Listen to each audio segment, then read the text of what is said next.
Bom, então, Dr. Nicholas Freudenberg, professor de saúde pública da Escola de Saúde Pública da Universidade de Nova York e do Centro de Políticas de Alimentação de Nova York. A Maristela Monteiro, consultora em álcool e abuso de drogas da Organização Pan-Americana de Saúde, a OPAS. Dr. Carlos Augusto Monteiro, epidemiologista e coordenador científico do Núcleo de Pesquisas Epidemiológicas em Nutrição e Saúde da USP. E a Paula Jones, diretora executiva da Aliança de Controle do Tabagismo Mais Saúde, ACT. Então, para dar início, por favor, Dr. Nicholas, o senhor tem a palavra.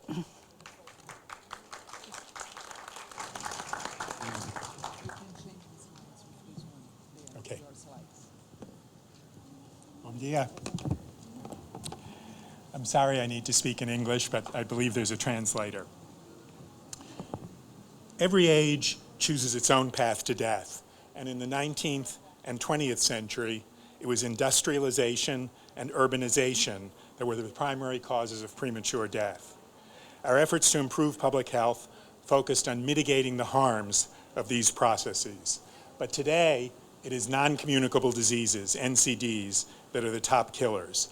And if we're going to make progress in improving population health, we'll need to find new ways to prevent NCDs.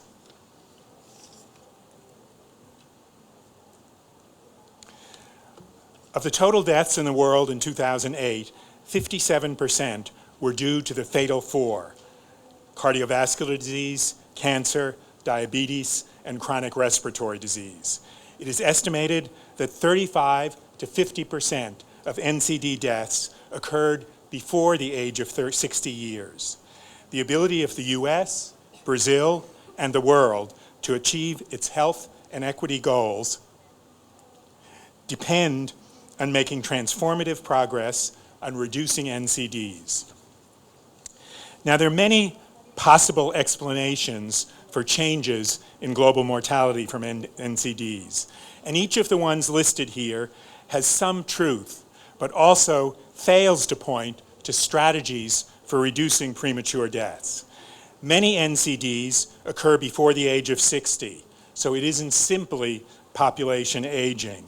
And even in countries which continue to have high death rates from infectious diseases, we also see big increases in NCDs. Some people say it's simply collateral damage from economic development. But if that were the only explanation, we wouldn't see the variation we see in death rates from NCDs in other countries. And some people point to the solution being clinical medicine, a task that many of us at this conference are involved in. And clinical medicine is always important. We'll want it for our family members and our loved ones, but it will never, never lead us to prevention. And if we want to talk about prevention of NCDs, then we need to look to deeper causes. And the most common and popular explanation for the increase in NCDs in the world is unhealthy lifestyle. But we need to look a little deeper to understand that explanation. And so another view is that the cause of these changes in lifestyles has to do with our political and our economic arrangements, with the business and political practices of corporations. The images here are one from an ad for the global Be Marlboro campaign, also shown here in Brazil. It says, "Maybe I will be independent," says this point of purchase ad. But what the social epidemiologists tell us, our job as health researchers is to look for the cause of the causes. What is it that led to these changes in lifestyle and health behaviors leading to increases in NCDs? And I make the case in my book, Lethal But Legal, that the primary modifiable cause of the increases in NCDs is the business and political practices of corporations. And our task as health researchers is to chart the pathways by which these practices contribute to non-communicable diseases. And let's look at some of the mortality data to get an idea of the magnitude of the influence. And what you can see here is that the tobacco, food, alcohol, and these other industries contribute to millions of premature deaths every year. And not all those deaths are specifically attributable to corporate practices. But given the high number, failing to consider changing corporate practices as a strategy to improve public health would constitute, in my view, public health malpractice. And these numbers, by the way, come from the recent Lancet Burden of Disease study. So how did it come to be? How did corporations come to play such an important role in premature deaths? And before getting to that, I wanted to just look at some of the main causes of death here in Brazil. And what we can see is at least a dozen leading causes of death. In fact, 10 of the top 11 causes of death here in Brazil are due in part to the products and practices of the major consumer industries in Brazil and in the world today. I believe we need to chart this change in the role of corporations to around 1970. And in the United States, President a little earlier had warned of the military-industrial complex being a threat to democracy. And I believe that threat comes today from what I call the corporate consumption complex, that network of consumer corporations, advertising agencies, law firms, the banks, and other financial institutions that support them. And these institutions, this web of institutions, now has more power than any health organization, any government. And it's their decisions that determine patterns of death and illness in the world today. And so if we're going to understand and develop strategies to prevent non-communicable diseases, we need to understand its power. This is known as a monster thick burger, audacity in a bun, according to the marketing. It's a jumbo-sized cheeseburger smothered in strips of steak with 1,420 calories and 107 grams of fat. Hardee's, the company that makes this, it's a fast food company in the United States, rapidly moved from the lowest to the highest ranked fast food restaurant among young male fast food customers, and its stock rose 8% over the next year. But what was good for business is often bad for health. Hardee's returned to profitability, but at the expense of cardiovascular well-being of a demographic group already at high risk of lifetime heart disease. These are images from a Diageo, the world's largest alcohol maker, campaign. And Diageo has, over the last decade or so, targeted its marketing on women, a promising demographic, particularly young women, to replace male drinkers who they were losing it to. But just to show that Diageo cares about the male market too, here is John Travolta on a Rio beach showing some Brazilian football players how to dance in order to sell Diageo. So let's consider a campaign by Diageo, that is the world's largest producer of distilled spirits, to use its Smirnoff brand of vodka to attract women.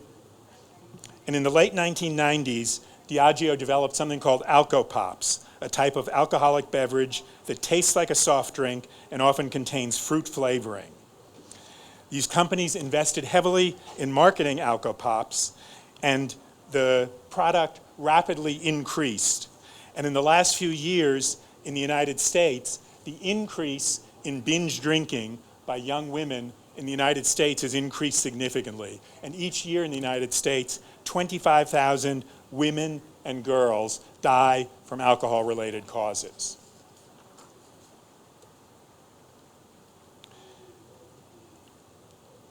The corporate consumption complex has developed an ideology, a set of beliefs, and that they use their resources to promote those beliefs really around the world.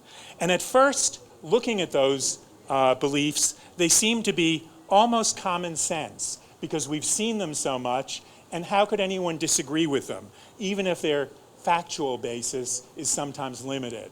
And I think what attests to the power of these ideas is the fact that so many people around the world have subscribed to this ideology of hyperconsumption, even though it's associated with premature deaths, painful illnesses, suffering that so many people have endured, either themselves or their loved ones. And if people are willing to subscribe to an ideology that leads to these painful consequences, it must be very strong. And to reduce the influence of the corporate complex in causing premature death will require taking on the foundations of this ideology. So I believe that there are 10 specific ways that the industries I looked at, food, alcohol, tobacco, automobile, firearm, and pharmaceuticals, contribute to harm health.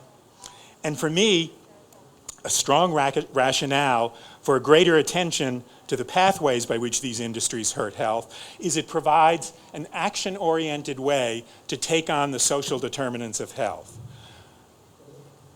And often, our focus on social determinants ends up with behavioral prescriptions. We end up changing individual behavior rather than getting at the root of the problem. And what this list suggests, that our task as health professionals is to change corporate practices as well as individual practices. And these are the behaviors of corporations that we need to begin to change.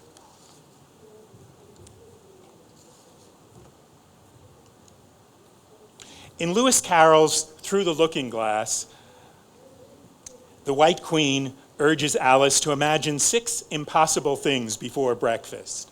And Alice responds, "There's no use trying. One can't believe impossible things." And the Queen says, "I dare say you haven't had much practice. When I was your age, I always did it for half an hour a day."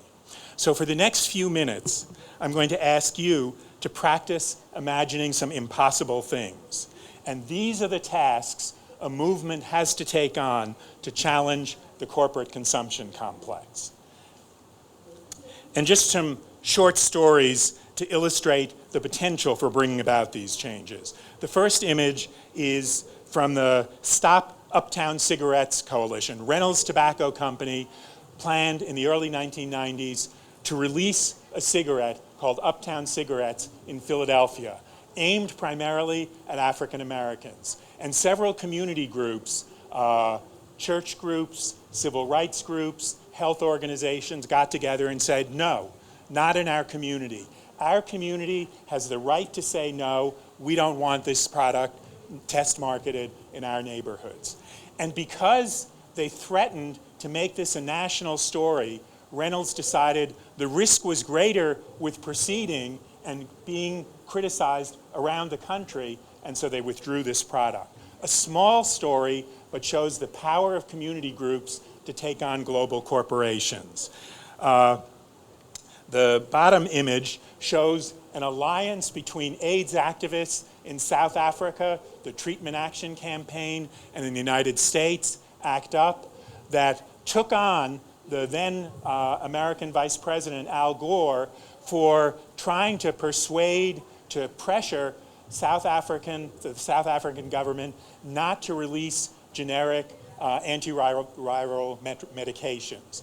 And because of the pressure activists put on a US official, the US, because it was in an election campaign, decided to end opposing generic medications, which are much cheaper in South Africa. And in part as a result, antiretrovirals became much more available. And the top image shows some of the global alliances to take on the World Trade Organization to not endorse treaties that compromise national rights to protect public health. So we need to ask, are we teaching our students the lessons they need from these many lessons? Around the world, there are millions of people and thousands of organizations fighting to change corporate behavior. Often successful, but often very isolated. We need to be able to extract those lessons so that we can apply them to our own practice. The next impossible task is to construct another ideology. Alternatives too often are seen as primitive, abstemious, undesirable, or at best utopian. In this view, since few would choose to give up this lifestyle voluntarily, the only possible route to a different future is the dreaded nanny state, in which government hectors its citizens and deprives them of life's pleasures. And so we need to work together to create alternative ways of providing what they want of pleasure without contributing to premature deaths. And I think the food movement here in Brazil and in the United States is beginning to show some of those ways of creating alternative systems that offer healthier, safer alternatives, not only to middle class and wealthy people, but also to poor people. And you can see up here some of the other planks which I discuss in more detail in the book. The third, and perhaps most impossible task of all, is to weaken and then dismantle the corporate consumption complex, that powerful alliance of corporations and their supporters that dominate politics, the economy, and society to promote hyperconsumption and to block efforts to institute healthier alternatives.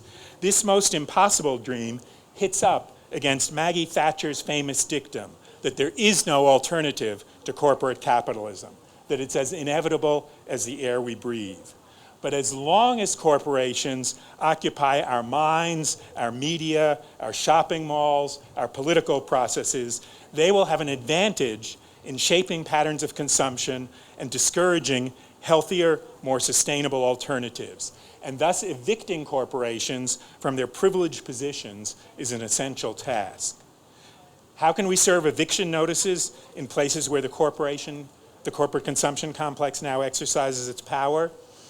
In the book, I describe some of the ways that activists, health professionals, governments, and movements have reduced the power of corporations to shape the environments. And I hope very much that people who are working in those campaigns here in Brazil, in the United States, in Europe, in South Africa, can find ways to learn from each other to amplify the power and to make our movement a different kind of globalization, a response to corporate-managed globalization. The fourth and final impossible dream is to forge a practical agenda that can bring together people working on tobacco, people working on food, people working on alcohol and on other issues, people working on democracy, to say, here's what we agree on. Even though we work separately, we agree, for example, that people have a right to know and corporations a duty to disclose the health consequences of their products and practices. And each of these offers the opportunity for bringing together strands of activism and advocacy that today are often separate. And at the heart of this practical agenda is a rejection of the view that there is no alternative, and to insist that another world is possible, a world that sustains health, that promotes democracy, that reduces inequality. In his novel, The Magician's Nephew, C.S. Lewis wrote, "One moment there had been nothing but darkness. Next moment, 1,000 points of light leaped out." Today, thousands of organizations around the world are lighting up the many paths that can lead to an end to the corporate practices that promote hyperconsumption, premature death, environmental degradation, and preventable illnesses. We don't know yet which paths are dead ends and which will lead to the transformative tipping points that will show that another world is possible. What we do know is that business as usual will ensure growing health burdens, increasing inequality, rising environmental pollution, and deteriorating democracy. Will our society grasp its opportunity to chart a different future? The choice is yours and ours. Thank you very much.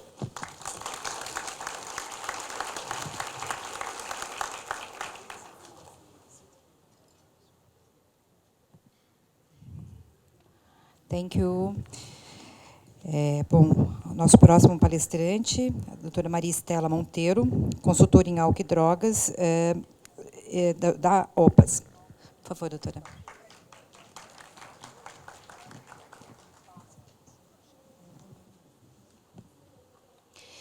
Primeiro, quero agradecer ao convite de estar participando desse evento, que eu acho fundamental para o Brasil e para toda a região das Américas, que é para quem eu trabalho, e agradecer várias pessoas que colaboram conosco e que eu acabei utilizando alguns dos slides, Ilana Pinsky, Danilo Locatelli, David Jernigan, Jim Mosher e Jürgen Rehm.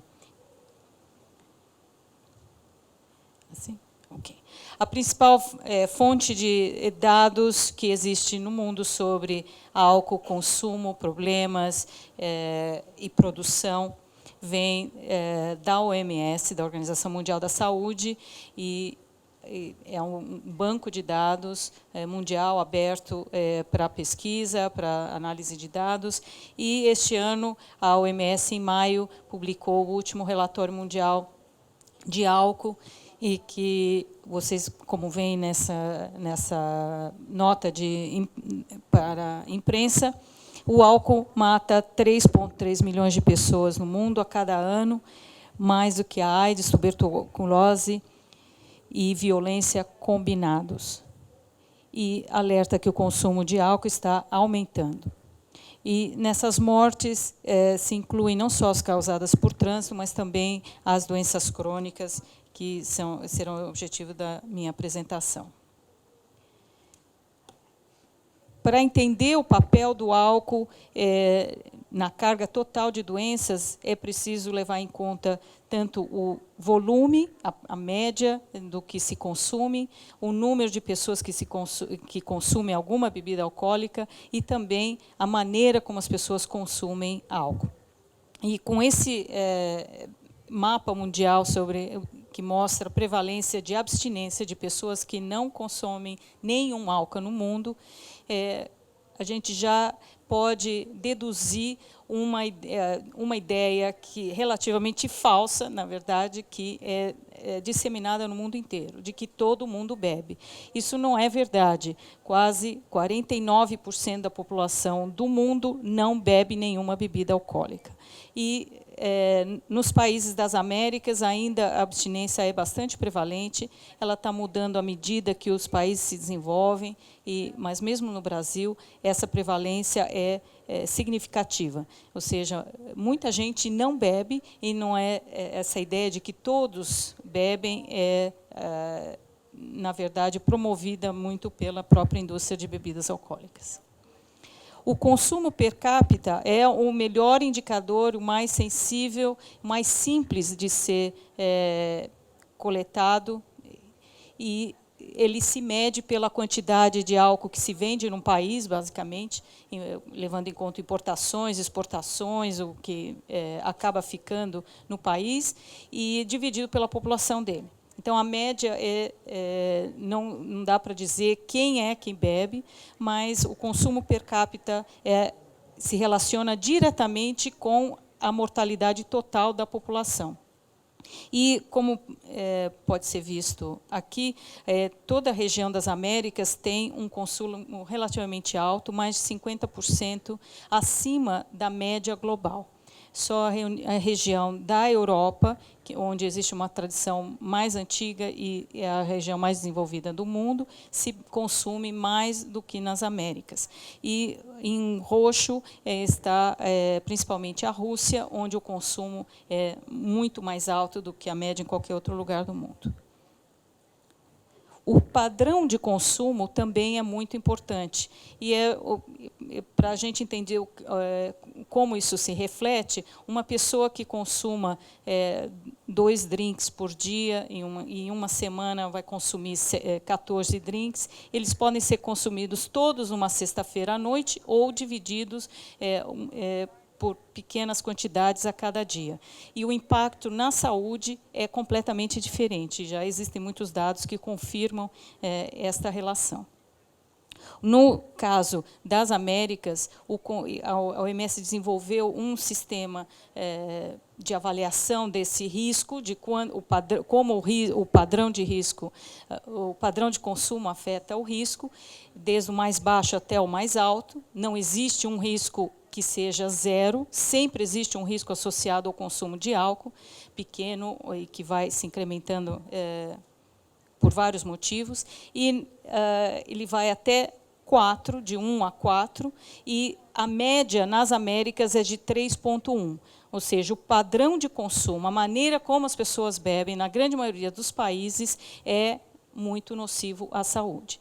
E é caracterizado por episódios de intoxicação aguda, e que pode ser uma vez por semana, pode ser uma vez ao mês, mas esse padrão de consumo, mesmo que, em média, o consumo de uma pessoa seja moderado, ele afeta a saúde de maneira aguda e crônica.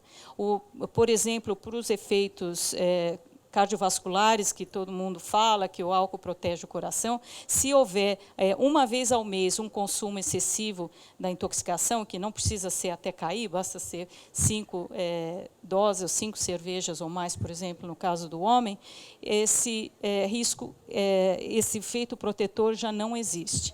E quando você pergunta nos levantamentos populacionais quanto, em média, você bebe, se uma pessoa só consome uma vez por semana ou uma vez ao mês um consumo excessivo, ela, logicamente, vai responder que, em média, ela bebe 2 copos por dia. Mas isso esconde que ela não vai ter nenhum benefício possível para o coração. Mas esse é um benefício só para o coração.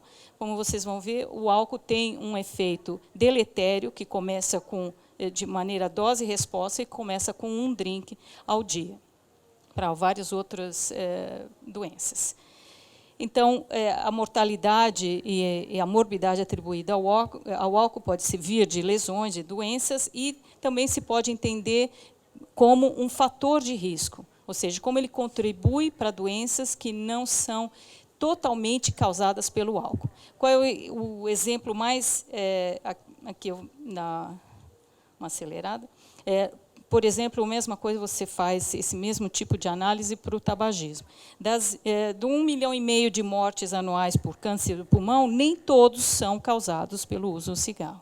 O cigarro causa a maior parte deles, 63%, mas a pobreza ou a falta de educação, o analfabetismo, por si, tem um certo papel, a poluição do ar tem um papel, a exposição ocupacional tem outro, o fumo dentro de casa, por outras fontes, por exemplo, quem usar lareira, usar madeira, também tem esse fator em alguns lugares do mundo, e todos agregados, você usa esses fatores para determinar qual é o papel só do tabaco ou só da poluição do ar ao câncer de pulmão.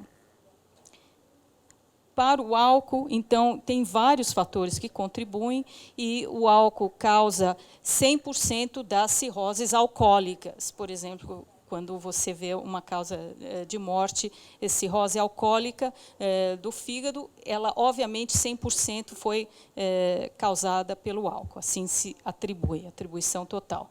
Mas um acidente de trânsito pode ser por velocidade, falta do cinto, ou se é de moto, no capacete, ou a condição da estrada, e o uso de bebidas alcoólicas antes do evento. Para as doenças crônicas, a mesma coisa. Uma parte delas vão ser atribuídas ao álcool, e você usa estudos longitudinais e análises sistemáticas da literatura para chegar à conclusão qual é o risco relativo só atribuível ao álcool e que fração da doença naquele diagnóstico é atribuível ao álcool somente. Outra maneira que a gente leva em consideração é a prevalência de problemas por dependência de álcool, e no mundo também a principal droga de atendimento em serviços de tratamento por drogas em geral é o álcool, muito mais do que drogas ilícitas. Então, a gente sabe que o uso de álcool acontece num contínuo de dano, desde o zero aos que não consumem nenhum álcool, até os que consumem de maneira dependente, crônica, em altas quantidades, por muitos anos de vida. E lidar com, do ponto de vista de saúde pública, você tem que lidar com todo esse contínuo de dano. O Nick falou do Global Burden of Disease, ou do estudo da carga mundial de álcool, que foi a última versão, foi publicada com dados de 2010 na revista Lancet. O álcool, como fator de risco, foi o número 1 para as pessoas de 15 a 49 anos de idade em 26 países das Américas, a grande maioria. O Brasil está entre eles, em que foi o principal fator de risco, e abaixo, como vocês veem, só não foi o principal fator de risco em poucos países, né? No Brasil, essa é a evolução do consumo per capita de álcool, do álcool somente registrado, ou seja, não levando em conta o álcool ilícito, ou que é feito caseiramente, ou de alambique, que não paga imposto. Mas a grande parte do álcool consumido no Brasil é o que se paga algum tipo de imposto, então você tem dados de venda que você pode utilizar para esse cálculo. Mais de 200 doenças são vinculadas de maneira causal com o álcool. E aqui eu coloco as que, em preto, as que têm um efeito negativo, e em verde, as que, com algum tipo de consumo, esse efeito é positivo, principalmente as doenças isquêmica, vascular e o diabetes. Todos os cânceres têm um efeito negativo. E quem é que determina que o álcool é um fator causal para o câncer? Para todos eles. É a Agência Internacional de Pesquisa em Câncer, que é parte da Organização Mundial da Saúde, é uma agência das Nações Unidas, localizada na França, em Lyon, e que, a cada número de anos, revisa toda a informação mundial sobre cada carcinógeno para determinar qual é a classificação deles. E a última vez que ela se reuniu para discutir o álcool e o álcool contido nas bebidas alcoólicas foi em 2007. E a avaliação final foi essa que está no relatório deles mesmos. As bebidas alcoólicas são carcinogênicas para os seres humanos e é o etanol das bebidas alcoólicas que é o carcinogênico, que é carcinogênico. Grupo 1, ou seja, alta relação com o câncer. É o principal fator. Então, ele aumenta o risco de vários cânceres, principalmente de todo o trato gastrointestinal, e também o câncer de mama em mulheres, de maneira dose e resposta, ou seja, qualquer consumo, e a partir daí esse consumo aumenta à medida, o risco aumenta com o aumento do consumo. E não existe fator protetor. Isso é muito importante levar-se em conta também. E aqui um gráfico para o caso do risco de câncer de mama em mulheres, que vocês veem, começa com um drink ao dia e que vai subindo exponencialmente à medida que o consumo médio aumenta. Para o câncer de esôfago também tem algumas teorias, o dano a nível de cromossomo, que o metabólito da digestão, do metabolismo do álcool, o acetaldeído, é o principal fator que leva às aberrações cromossômicas que nós vemos. E o padrão de consumo, como eu falei, tem esse fator importante em mediar a relação entre o consumo médio e o resultado final nas várias doenças. Então, aqui, por exemplo, com a doença cardiovascular, o consumo excessivo diminui qualquer tipo de fator protetor e anula esse fator protetor que nós ouvimos tanto na mídia, em todo lugar, mesmo cientificamente. Com as lesões, também é uma curva exponencial e aumenta com o aumento da quantidade de álcool no sangue.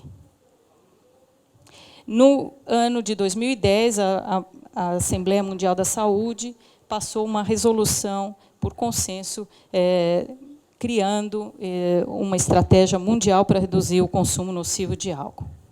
Ela tem 10 áreas de atuação política, ou seja, todas baseadas em evidência científica de como os países devem abordar de maneira integral esses problemas. E, como vocês veem, tem algumas medidas que já são adotadas no Brasil, mas as principais, que são mais custo-efetivas, são muito limitadas no Brasil. Eu vou falar disso já.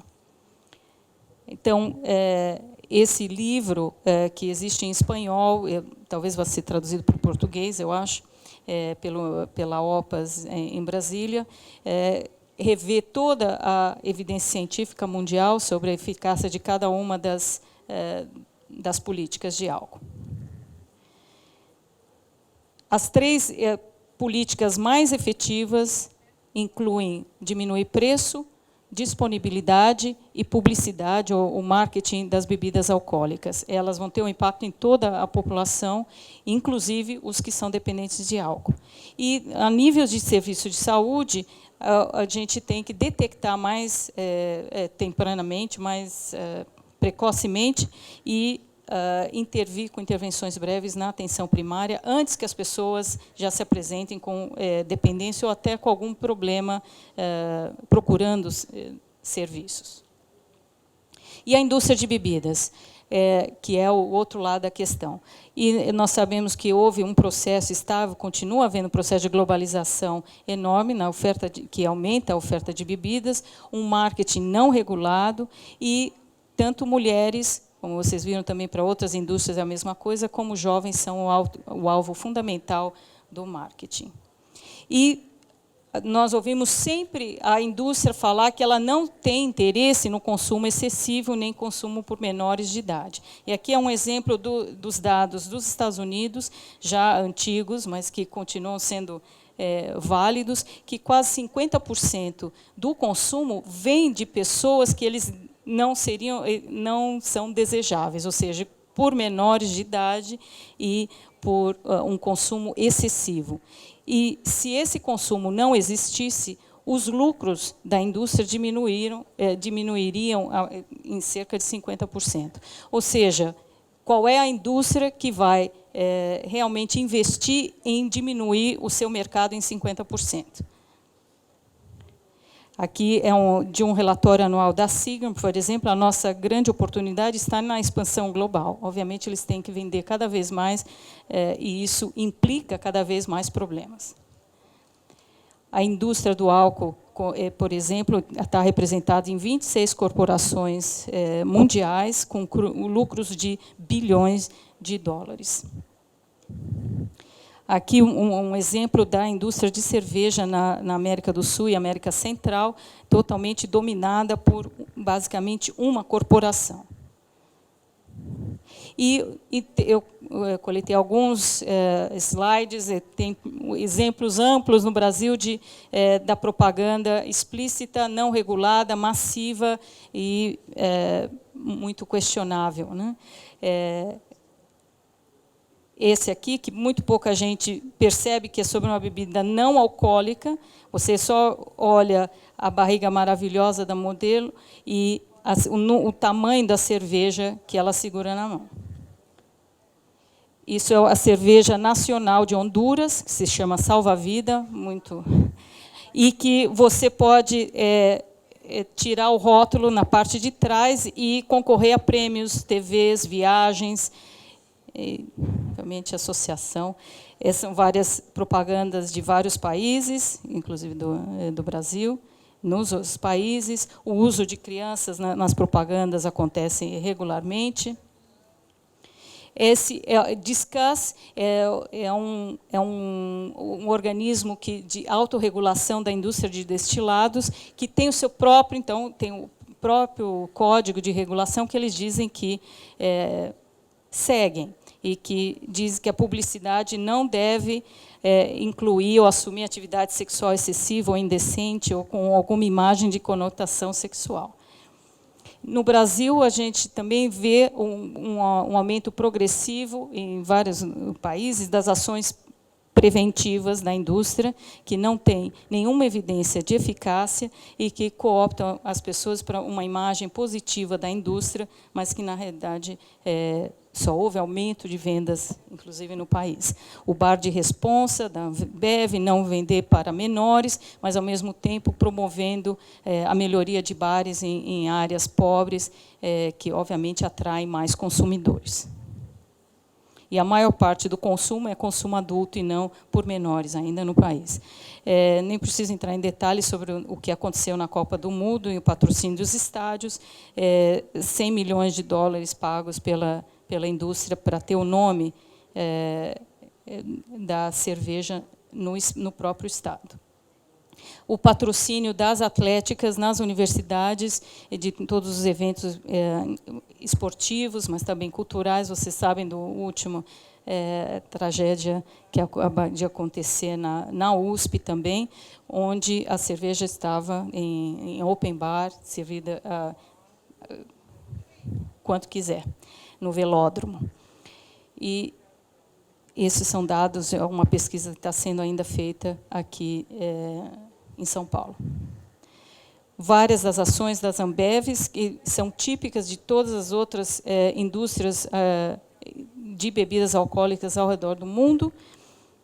Já estou passando o tempo, então estou passando rapidamente.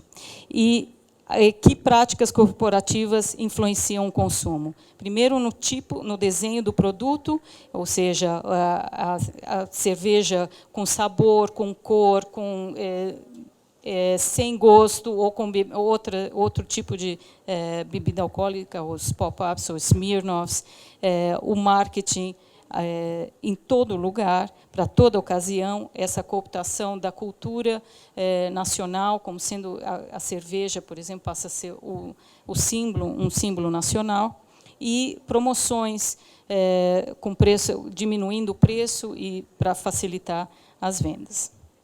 E, finalmente, na influência política, desde compra de políticos e influenciar a passagem de leis que sejam efetivas.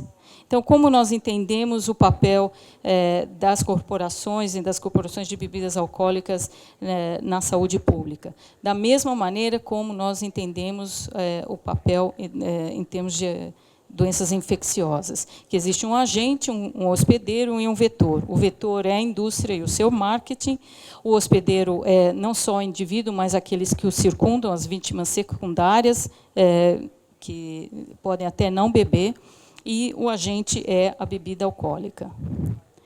Então, o que é necessário fazer? É mudar a perspectiva e o ponto de intervenção, de mudar das características individuais, genéticas, clínicas, e culpar o consumidor pela maneira como ele consome, para atuar nos fatores comunitários e ambientais, de produto, de oferta, de marketing e do custo das bebidas alcoólicas. E tudo isso é baseado em dados científicos e estudos em todo o mundo. Aumentar os preços diminui o consumo, inclusive em consumo nos jovens, e diminui os problemas de saúde.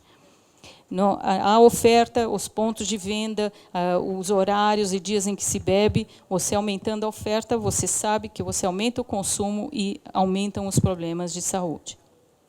É o mesmo no número e densidades dos pontos de venda.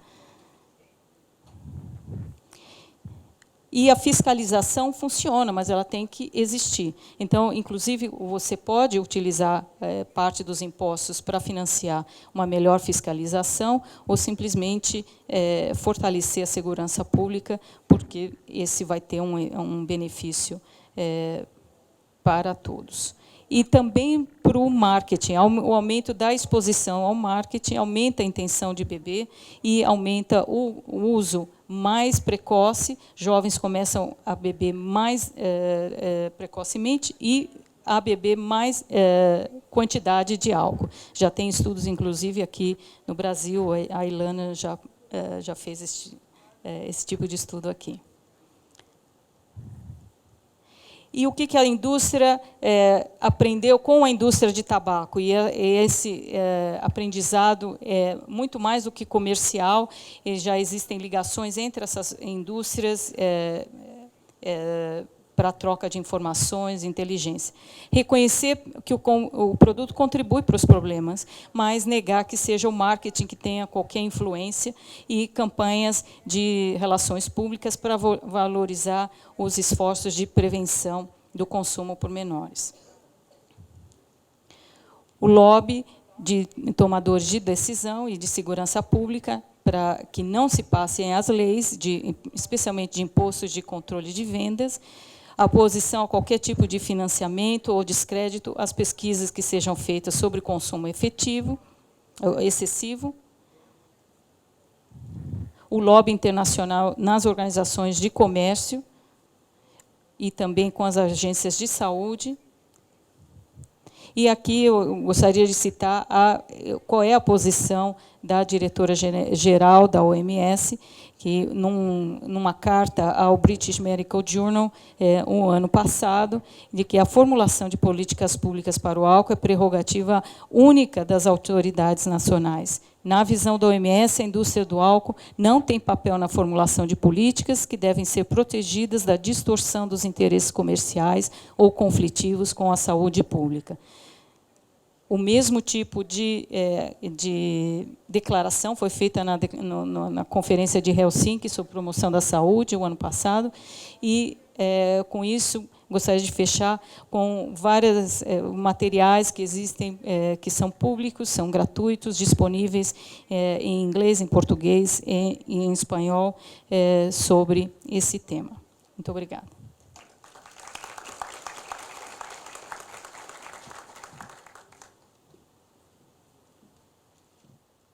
Obrigada, Maristela. Bom, agora, Carlos Augusto Monteiro, por favor. Bem, bom dia a todos. É um prazer estar aqui. Vocês já estão ali. Vou tentar ser rápido, porque acho que para ter tempo da gente poder discutir um pouquinho, né? Basicamente, são 4 pontos, né? Alguns slides eu traduzi por causa do Nick, alguns estão em inglês, mas eu acho que vocês vão entender. Vou começar tentando justificar o que são alimentos ultraprocessados. Quando a gente diz que o alimento não é tabaco, obviamente o alimento não é tabaco, né? Mas alguns alimentos são muito parecidos com o tabaco e com o álcool. Esses são os ultraprocessados. Eu vou explicar o que são, vamos ver o que tem de errado com eles, vamos ver o que está acontecendo no mundo em relação ao consumo desses produtos. Nós vamos ver que há 2 problemas aí. Eles, primeiro, não são saudáveis, e, segundo, eles substituem aqueles alimentos que são saudáveis. Então, a gente paga um preço duplo. E vamos ver algumas implicações para políticas públicas. Antes de definir o que são alimentos ultraprocessados, vamos ver o que são alimentos, né? O que são alimentos naturais ou não processados. Primeiramente, alimentos, a gente esquece disso, né? São partes de plantas ou de animais, são partes de organismos vivos. Então, os alimentos são estruturas, como a vida, muito complexa, tem estrutura muito complexa. A gente pensa que os alimentos têm só proteínas ou carboidratos. Os alimentos são arranjos espaciais muito complexos de vários compostos, né? Alguns são nutrientes, desses que a gente conhece, mas eles não estão aleatoriamente distribuídos. Eles estão num pacote que faz um sentido do ponto de vista da evolução. Né? Existe um desenho inteligente dos alimentos. Então, eles estão combinados de maneira muito especial. E não são só nutrientes. Várias substâncias, por exemplo, nos cereais, como esse exemplo, têm papel anti-inflamatório ou são antioxidantes. Então, a composição dos alimentos é muito complexa. E o arranjo, como eu disse, deles é muito importante. Tem um exemplo que eu acho que deixa isso bem claro. Os cereais e vários outros alimentos têm compostos fenólicos. Esses compostos fenólicos são antioxidantes poderosos, né? Como tal, eles vão proteger a gente de radicais livres. No caso dos cereais, esses compostos fenólicos eles estão junto com fibra, eles estão em compostos, né? dentro do alimento junto com fibra. Isso faz com que esses compostos não sejam digeríveis no estômago, eles vão chegar até o cólon. No cólon eles vão ser digeridos, a fibra é digerida pelo microbioma que a gente tem, e esses compostos fenólicos vão ser liberados, e aí eles protegem o cólon dos radicais livres que estão presentes no intestino grosso e que causam câncer. Então, para mostrar que os alimentos não são simplesmente fonte só de nutrientes. E o que são os alimentos ultraprocessados? Eles são o oposto disso, né? Eles também têm muitos ingredientes, né? Podem ter 30 ingredientes, como esse pacote, por exemplo, de cereal, né? Isso é interessante porque esses alimentos, eles em geral têm nomes de alimentos, né? Agora, a semelhança entre eles é nenhuma. O pacote de nutrientes que ele tem não é um pacote inteligente do ponto de vista da seleção natural. É um pacote que faz sentido apenas comercial, né? É alguma coisa que as pessoas vão gostar, vão comprar. A combinação é feita no sentido de usar ingredientes muito baratos, né? E a perspectiva, o que a gente chama, o que o Michael Pollan chama de nutricionismo, é ficar olhando simplesmente se eles têm vitamina A, C, zinco, ferro, né? Quando, na realidade, não há nenhuma garantia que a mesma composição, que em geral não é a mesma, mas a mesma composição teria o mesmo tipo de efeito, né? Então, tem um autor interessante, o Jacobs, e ele define, na realidade, os alimentos como sendo um arranjo, uma mistura de compostos, né, que são selecionados, que tem uma perspectiva de seleção biológica natural, né? Enquanto, na realidade, os ultraprocessados são combinações de ingredientes feitas para produzir produtos que são apreciados pelas pessoas, são práticos, estão prontos para consumo, que você pode consumir à vontade, são hiperpalatáveis, a gente já vai falar já disso. Bom, na alimentação nossa não tem só alimentos não processados e alimentos ultraprocessados, né? Nesse artigo nós definimos 6 tipos de alimentos, eu não vou ter tempo de desenvolver isso, mas a gente começa com os alimentos não processados, aí há vários tipos de alimentos que sofrem processamento, a maior parte dos alimentos que a gente consome são processados, né? O azeite de oliva, por exemplo, o óleo qualquer está ali no meio, é um ingrediente culinário. O que caracteriza esses 6 grupos de alimento é a intensidade do processamento e como eles são utilizados. E aí é uma grande diferença entre os ultraprocessados e todos os demais.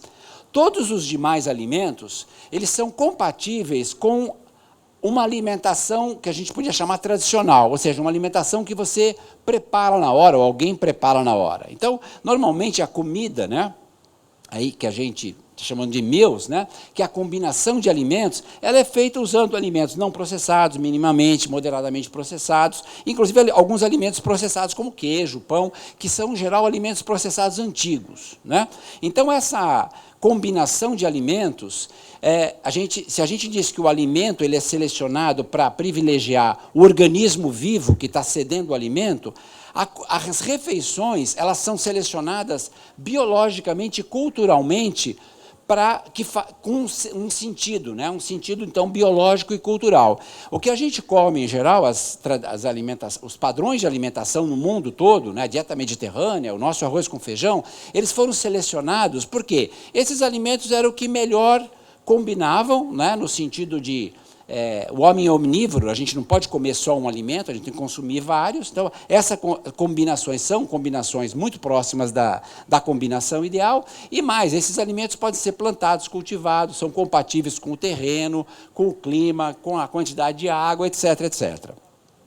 Por o contrário, os alimentos ultraprocessados, eles não são utilizados, eles são utilizados sozinhos, eles são autossuficientes. Quer dizer, quando você consome um alimento ultraprocessado, você não consome mais nada, né? E o que acontece? Ele, além de ter uma composição nutricional, né? Eu não falei, na verdade, para que esses produtos sejam agradáveis ao paladar, você utiliza muitos aditivos. Os aditivos do passado tinham a finalidade de aumentar a duração dos produtos. Os aditivos hoje que você usa, corantes, modificadores de textura, modificadores de gosto, aromas, eles são feitos para tornar os produtos atraentes, porque sem esses aditivos eles seriam intragáveis, né?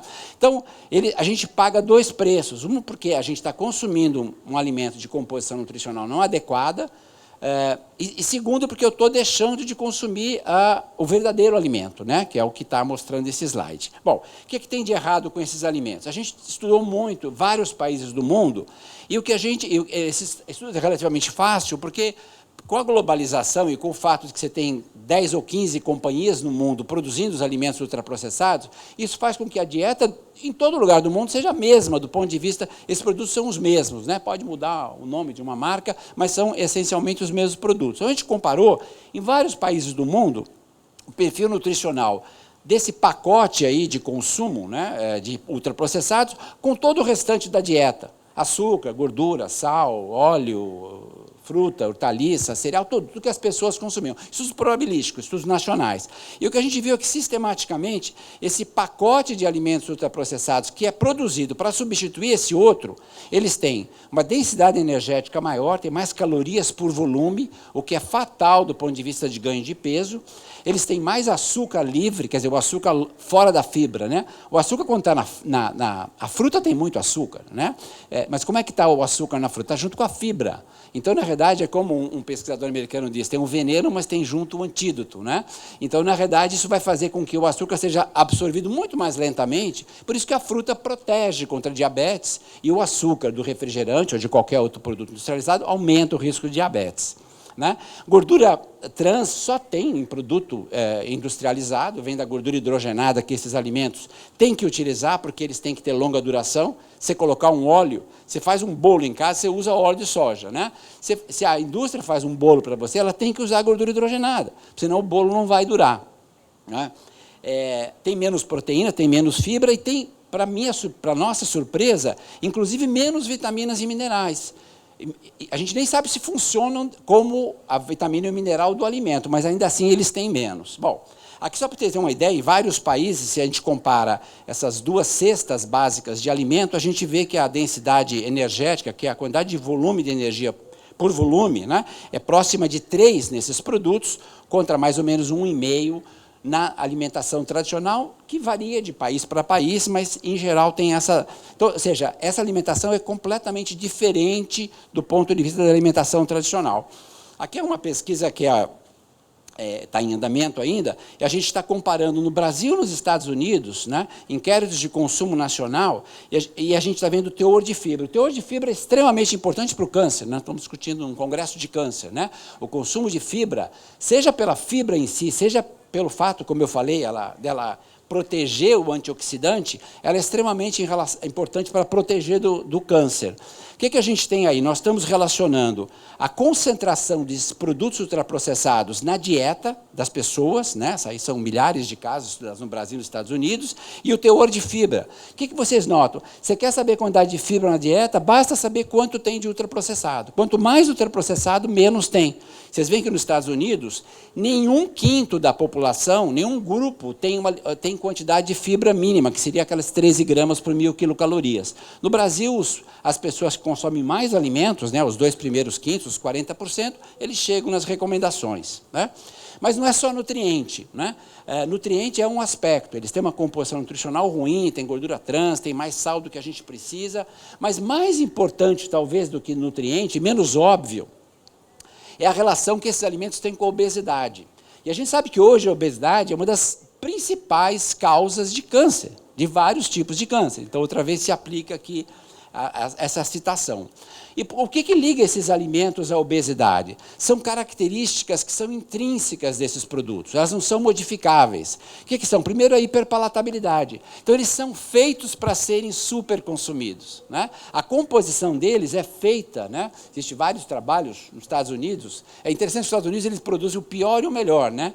O melhor, com o Nick e o Michael Moss, por exemplo, que fez um estudo sobre isso, e o pior, enfim, que são essas indústrias que tentam vender esses alimentos para a gente. Bom, hiperpalatabilidade, eles são feitos para serem hiperpalatáveis, eles são feitos para você consumir mais, eles são fabricados exatamente com esse propósito. Né?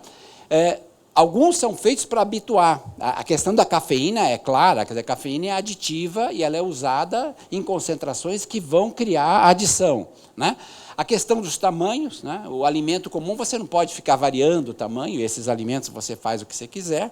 E é uma outra coisa também é muito interessante, que é desenvolvida muito em pesquisas nos Estados Unidos, é o que eles chamam de mindless eating, né? É você comer sem prestar atenção.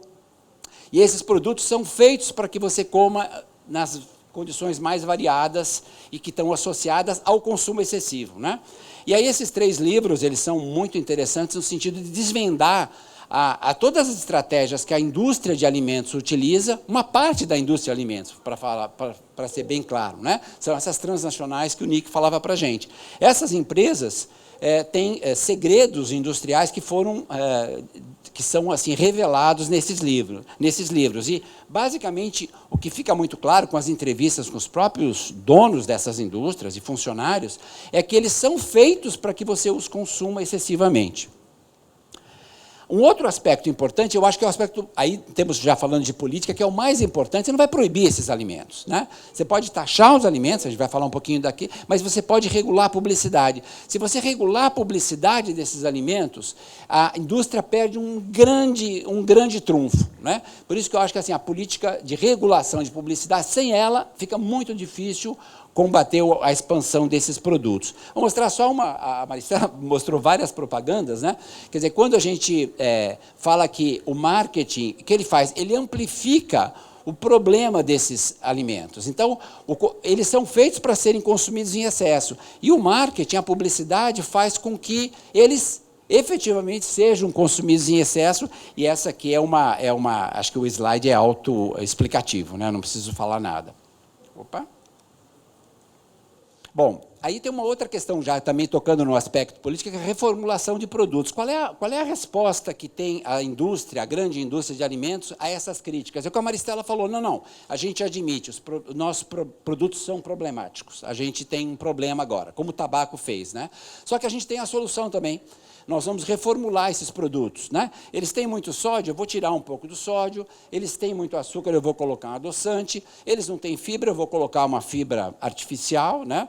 E é o exemplo desse tipo de produto. Produtos reformulados, assim como os produtos... Bom, e o problema é que eles são, hoje, essa é o grande filão da indústria, são esses produtos premium, enfim, os produtos especiais, né? Qual que é o problema desses produtos? É que as pessoas, o marketing, aí outra vez a questão do marketing, ele vai fazer com que, na realidade, eles passem a ser vistos como soluções, como produtos saudáveis, coisa que eles não são, né? Falando em termos de analogia entre cigarro, tabaco e esses alimentos, eu acho que esse slide é muito claro, né? No sentido, esses produtos reformulados são equivalentes ao cigarro de baixos teores ou ao álcool pops, né? Com menos teor de álcool, né? E qual que é o problema? Eles serem vistos, como eu falei, como saudáveis. Agora, um pouco meu chapéu de epidemiologista aqui, a gente tem feito vários estudos mostrando, né, a gente não tem essas evidências que a gente tem para o tabaco e para o álcool ainda, mas a gente está criando essas evidências. Esse é um estudo ecológico que a gente está fazendo com 19 países europeus, onde a gente está cruzando a proporção de alimentos ultraprocessados na alimentação, com estudos nacionais, com a prevalência de obesidade. Então, vocês veem que, em primeiro lugar, é como a questão do álcool, nem todo mundo, não é todo país que consome produto ultraprocessado, como a Inglaterra, por exemplo, são 60% das calorias vêm desses produtos ultraprocessados. Mas na Itália, na França, você tem 25%. Né? E a gente vê que existe uma associação bastante forte com a obesidade. Isso, se a gente controlar a atividade física, a renda, essa associação aumenta mais ainda. Esse é um outro estudo de uma outra estudante, nossa, de doutorado, onde ela analisou as compras de alimentos, dividindo a população brasileira em quartis, né, segundo a compra de quem compra mais ultraprocessados, e a prevalência de obesidade nas casas, né, em todas as idades. E a gente vê, esse trabalho foi recentemente publicado, uma associação bastante forte entre esses dois fatores. Esse é um trabalho ainda são outras 2 teses de doutorado, é um trabalho nos Estados Unidos com consumo alimentar, no Brasil e nos Estados Unidos, por enquanto só em adolescentes, onde a gente vê quanto mais se consome esses alimentos, maior o risco de obesidade. Há outros trabalhos, eu só trouxe esses 2 para... O que é importante notar, agora, outra vez, pensando em termos de políticas, é que esses produtos estão crescendo em todos os lugares do mundo. Só para ver o exemplo do Canadá, que a gente tem dados de mais amplos, desde os anos 40, a gente verifica que, na verdade, o crescimento desses produtos vem ocorrendo gradualmente. O Brasil há um consumo menor, mas a gente está indo na mesma direção, que é importante. Esse é um trabalho que a gente fez sobre vendas, né? Em 70 países do mundo, a gente tem dados de vendas, não de todos os ultraprocessados, mas dos congelados, dos snacks e dos refrigerantes. E aí vocês veem o crescimento anual desses produtos segundo o PIB per capita. Vocês veem que os países muito ricos, o crescimento é quase zero, porque esses países estão saturados. Estados Unidos, Canadá, Inglaterra, as pessoas mudam da Coca para a Pepsi, mas não tem mais mercado para crescer. Ora, olhem onde está o Brasil, e países ainda mais pobres do que o Brasil, o crescimento anual é de mais de 10% ao ano. Né? Então, assim, refrigerantes e outros alimentos vêm crescendo a mais. Então, assim, é uma área extremamente importante e há interesses comerciais muito grandes em relação a isso. Estou chegando no final, né? Em termos de implicações para políticas públicas, o que se faz hoje em dia em relação a esse problema? Né? O que é o business as usual, né? Atualmente? Primeiro é a reformulação de produtos. Essa é a grande, e infelizmente, algumas agências internacionais e alguns governos nacionais estão comprando essa ideia, né? Achando o seguinte: a indústria não é o problema, a indústria é a solução. Então, nós temos que trabalhar com a indústria para eles melhorarem os produtos deles. Isso parece verdade, é muito atraente isso. Acontece o seguinte: essas indústrias não vão ganhar o dinheiro que elas ganham se elas venderem alimentos. Essa é a questão. O ultraprocessado, na verdade, é uma descoberta fantástica, né? Por que a indústria vai deixar de vender esses produtos, né? Eu tive uma reunião uma vez com um grande CEO da Kraft, e aí uma pessoa da área de marketing na Universidade Americana falou: olha, eu faço uma campanha para você, com os meus estudantes, de graça, para você vender hortaliças congeladas. Né? Aí o cara respondeu o seguinte: eu agradeço, mas esse não é o nosso business, não estamos interessados em congelado, eu não vou ganhar o dinheiro que eu ganho dessa maneira. Então, a reformulação de produto é reformulação de porcaria, né? É o junk melhorado. Então, assim, o problema é que essa é uma coisa altamente atraente. Muitas pessoas acham que essa realmente é a solução. A outra coisa, a Maristela já falou, é a autorregulação do marketing, que é uma piada. Quer dizer, você achar que as pessoas que criam o problema vão poder regular o problema. Né? E a outra coisa, que é um fator que no meu grupo está particularmente envolvido agora, é a questão das recomendações dos guias alimentares. Né? Os guias alimentares no mundo todo não se deram conta da diferença entre alimentos e produtos. Então, na realidade, o cereal e o cereal é a mesma coisa. Né? Você consuma cereal 3, 4 vezes por dia, etc. Mas que cereal? Que tipo de cereal? Né? O que eu estou chamando de cereal? O que a gente precisa? Várias coisas. Né? Primeiro são políticas fiscais. Né? Na verdade, esses alimentos eles acabam sendo subsidiados. Então, a gente tem que repensar as tributações, as taxas. O México, por exemplo, agora fez um passo super importante em começar a taxar os snacks e os refrigerantes. Então, há perspectivas interessantes aí no futuro.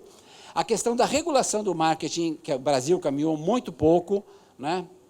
Para não dizer nada, na realidade, a gente quase chegou a ter uma regulamentação da Anvisa muito boa em relação a isso, ia ser pioneira no mundo inteiro. A pressão da indústria fez com que, na realidade, ela não fosse implantada.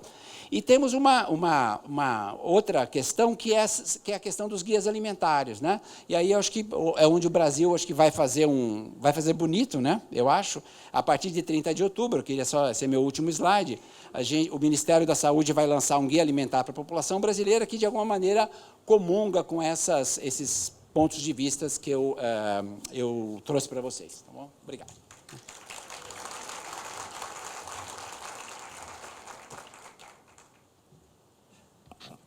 Obrigada, doutor Carlos. Por favor, Paula.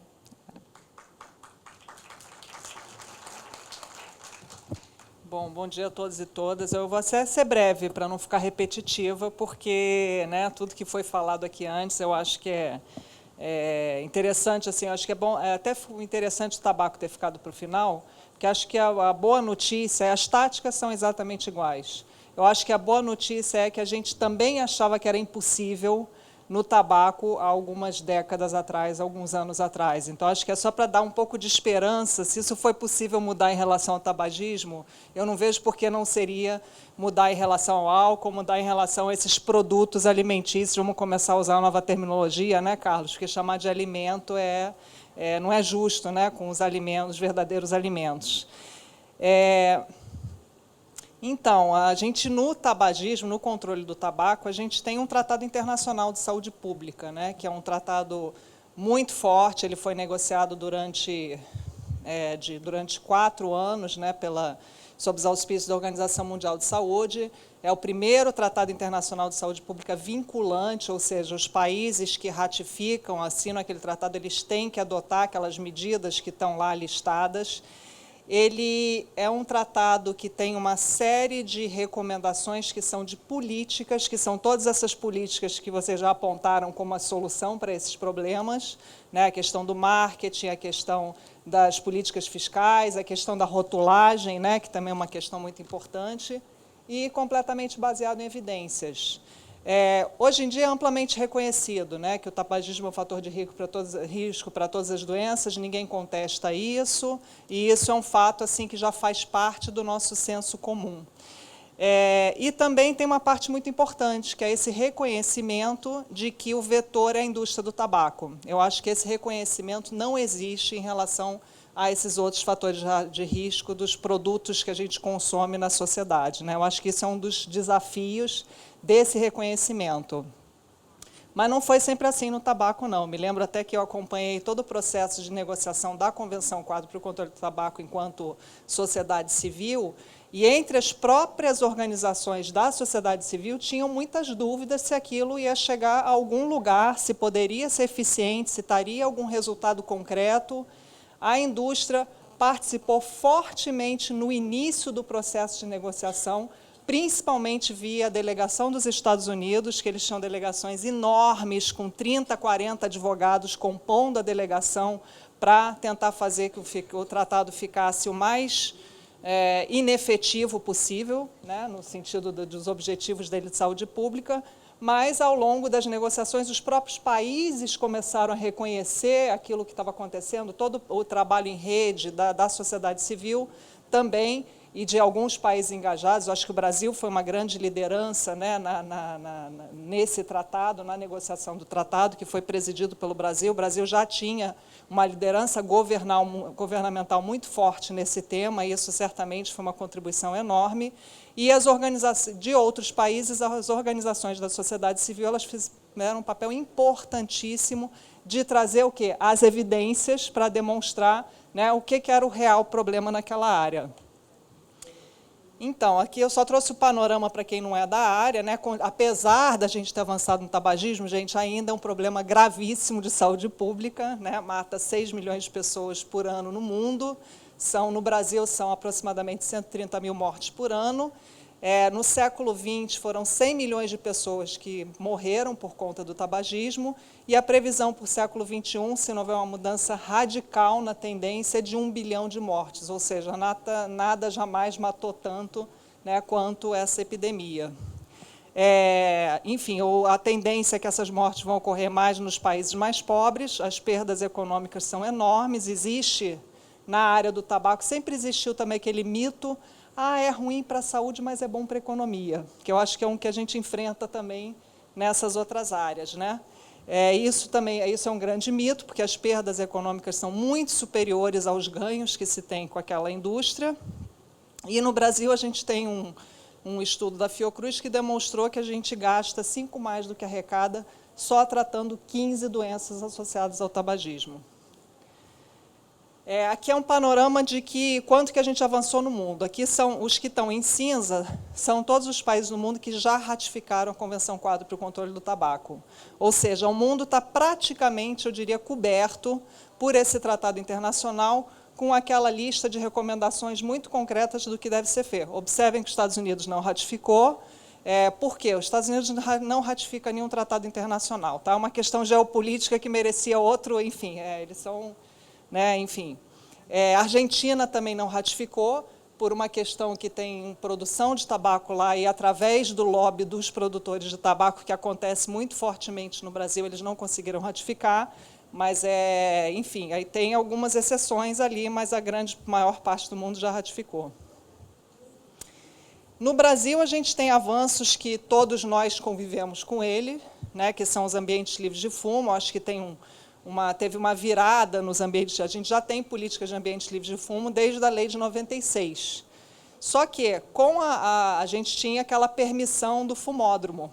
Então, o que acontecia? Vários ambientes você tinha ali 2 mesinhas para lá pode fumar, 2 mesinhas para cá não pode fumar, aí vinha a indústria com um programa lindo, convivência em harmonia, super simpático, a gente bota um vasinho de planta no meio, aí faz uma linguagem aparentemente técnica dificílima, uma pressão ambiental que o ar faz isso e aquilo outro, mas esqueceram de falar que a fumaça não lê a plaquinha do, né, a área de fumante, a área de não fumante. Enfim, mas a gente conviveu com isso muito tempo, e eu acho que um divisor de águas no Brasil foi a Lei de Ambiente Livre de Fumo de São Paulo, que acabou gerando um efeito dominó, porque ela foi muito bem implementada, muito bem fiscalizada, houve um debate muito intenso na imprensa, isso foi muito positivo, e conseguiu-se gerar um efeito dominó no país como um todo. Temos restrições de publicidade a partir de 2000, nos meios de comunicação de massa, que também foi uma coisa muito importante. As imagens de advertência, o Brasil foi o 2º país do mundo a adotar imagens de advertência nas embalagens de cigarro, depois do Canadá.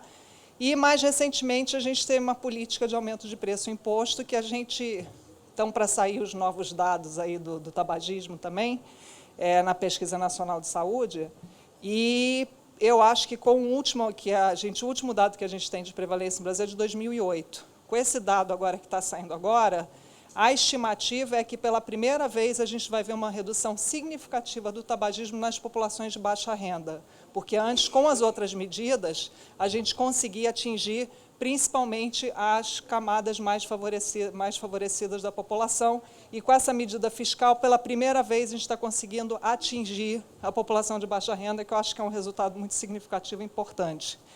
E agora, mais recentemente, a lei nacional que foi aprovada em 2011, levou um tempão para ser regulamentada, mas finalmente a regula por aqueles motivos de lobby, pressão e etc. e tal. Mas finalmente ela foi regulamentada agora em 2014, mas vai entrar em vigor a partir de dezembro e torna o Brasil como um todo com uma lei de ambiente livre de fumo similar à de São Paulo e os outros estados que já têm leis mais avançadas, e proíbe a publicidade no ponto de venda também. Só que, no caso da publicidade do ponto de venda, a gente trocou 6 por meia dúzia, porque você proibiu o cartaz com a publicidade, mas você permite a exposição da embalagem. E todo mundo da área, até inclusive do marketing, a gente sabe que embalagem é uma forma de publicidade. E como no Brasil a gente só tem imagem de advertência de um dos lados, obviamente aquela embalagem bonitona fica com aquele lado exposto. E os displays, os expositores, estão cada vez mais lindos. Isso me lembra uma analogia que eu ouvi ontem, num dos painéis, de um médico falando sobre as células malignas do câncer, que elas sempre encontram uma forma de se proliferar. Então, você encontra um remédio novo, aquilo, não sei o quê, para barrar a passagem dela, ela vai e encontra um outro caminhozinho para se proliferar. Eu diria que é exatamente a situação que a gente vive atuando nas políticas de prevenção. Você limita o marketing por aqui, encontra-se outras formas de fazer aquela propaganda. Então, esse conjunto de medidas regulatórias foi que nos trouxe uma redução significativa na prevalência. Mas o que mudou no mundo? Por que no tabagismo isso mudou? Tem um fato histórico que eu acho que contribuiu muito para mudar isso, que foi a situação das ações litigiosas nos Estados Unidos, que foram movidas... Primeiro, a gente teve uma fase que os fumantes moviam ações e sempre perdiam, a indústria sempre propagandeando que nunca havia perdido uma ação. E depois teve o case do informante, que foi uma pessoa que trabalhou para a indústria, saiu da indústria e divulgou o que a indústria vinha fazendo, e aquilo gerou um filme, que é um filme até conhecido, Informante, que conta a história de como isso aconteceu, e acabou gerando uma ação judicial que fez com que milhões de documentos secretos da indústria viessem à tona, e por aí que a gente descobriu como que aquela indústria vinha mentindo deliberadamente há décadas para manter o seu negócio lucrativo. E isso foi um divisor de águas, porque isso acho que é a diferença de que como é que a gente conseguiu trazer à tona esse reconhecimento que as táticas dessa indústria eram do mal, eram de mentir deliberadamente para a população e enganar os governos para evitar uma regulamentação que pudesse afetar o seu negócio. Quando lá em 1950 descobriram, eles já sabiam disso há mais tempo, mas quando saiu um relatório Tipo, a gente, da área da saúde, não tem mais dúvida com relação ao cigarro causar câncer de pulmão, o que as empresas fizeram? Elas se aliaram, agiram conjuntamente, criando institutos de pesquisa, isso, aquilo, outro, para gerar uma semente de dúvida de que não é bem assim, não temos certeza, vamos ver, nós avisaremos se tiver algum problema. E isso foi uma estratégia de relações públicas que perdurou por décadas. Isso aqui é uma imagem dos 7, é super interessante, dos 7 grandes executivos da indústria do tabaco, jurando lá diante do inquérito, uma audiência pública no Congresso americano, de que não, senhora, a nicotina não é aditiva, sendo que eles já sabiam disso há muitas décadas. Aí eles mudaram o discurso. Tipo, não, a gente é muito legal, a gente faz várias campanhas para menor não fumar, né? A gente é uma empresa legítima como qualquer outra, a gente paga impostos, enfim, né? E propagandeando todas aquelas ações. Alguém está enxergando ali, cadê a indústria? O Carlos está vendo? Enfim, né? Houve toda uma mudança de discurso, a gente agora é muito bacaninha, né? Porque aí, embora não reconheceram publicamente, olha, a gente errou, nada disso, vamos mudar o ramo do nosso negócio, vamos diversificar para algum tipo de produto, para fazer um phase-out desse produto que mata tanta gente, pensar outras formas até de, sei lá, fornecer nicotina para essa gama de dependentes dessa substância, não. Né? E nunca houve esse reconhecimento, foi só vamos tentar manter esse negócio extremamente lucrativo. As táticas para evitar medidas regulatórias, elas são as mesmas que a gente vê em outras áreas, através de lobby, grupos de frente, financiamento de político, as propostas de autorregulamentação, litígio contra as políticas públicas eficazes. O Carlos mencionou a resolução da Anvisa, que perdeu na Justiça. No caso do tabagismo, hoje, todas as políticas públicas que funcionam, têm aprovação total da população, elas estão contestadas na Justiça, todas, sem exceção, todas as que funcionam. Ou seja, mesmo no tabaco, não ocorreu a decisão ainda, né? Mas elas estão contestadas. Financiamento de pesquisadores para confundir a opinião pública, incidência na formulação de políticas públicas também, né? E os argumentos da indústria são muito parecidos, responsabilidade individual, excesso regulatório dos governos, educação é a solução para tudo. Se a gente estivesse até hoje falando nas escolas para as criancinhas, não fuma, que fumar faz mal, a gente jamais teria chegado aos índices de prevalência que a gente tem com sucesso diminuído. Ou seja, tudo isso reflete que essa força do mercado ela acaba se traduzindo em força política, para definir como é a sociedade em que a gente vive. Eu queria trazer uma contradição aqui especificamente para esse congresso, porque eu sei que tem uma senadora que, no caso do tabagismo, ela é uma pessoa que joga contra todas as políticas de controle do tabagismo. E é a mesma senadora que apresenta os projetos de lei para o tratamento do câncer. Então, eu acho interessante trazer essa contradição, porque eu acho que você não pode separar controle do tabagismo de controle do câncer, porque assim é uma ambiguidade muito grande. E essa senadora, ela vem intermediando todos os contatos da indústria do tabaco com ministra-chefe da Casa Civil, ministro das Relações Exteriores, só trouxe alguns exemplos de algumas notícias. Mas ela, não é que ela fica omissa, ela vai e consegue a audiência para a indústria do tabaco com essas pessoas na gestão do governo. Ou seja, eu acho uma relação contraditória que a gente precisa debater esses temas. Aqui, propaganda enganosa também é feita, né? Olha só, recentemente até a Souza Cruz fez um anúncio ali sobre livre concorrência, quando a gente estava exatamente discutindo essa questão da publicidade no ponto de venda. E aí ela fez essa propaganda em que ela defende que o varejo seja livre para instalar peças expositoras de qualquer fabricante de cigarro. E aí a gente fez uma contrapropaganda, né, na mesma linha de imagem, né, de que, na verdade, livre concorrência todo mundo sai ganhando, e com câncer todo mundo sai perdendo. Aqui a importância da mobilização, né, para fechando aqui, para ter tempo de debate.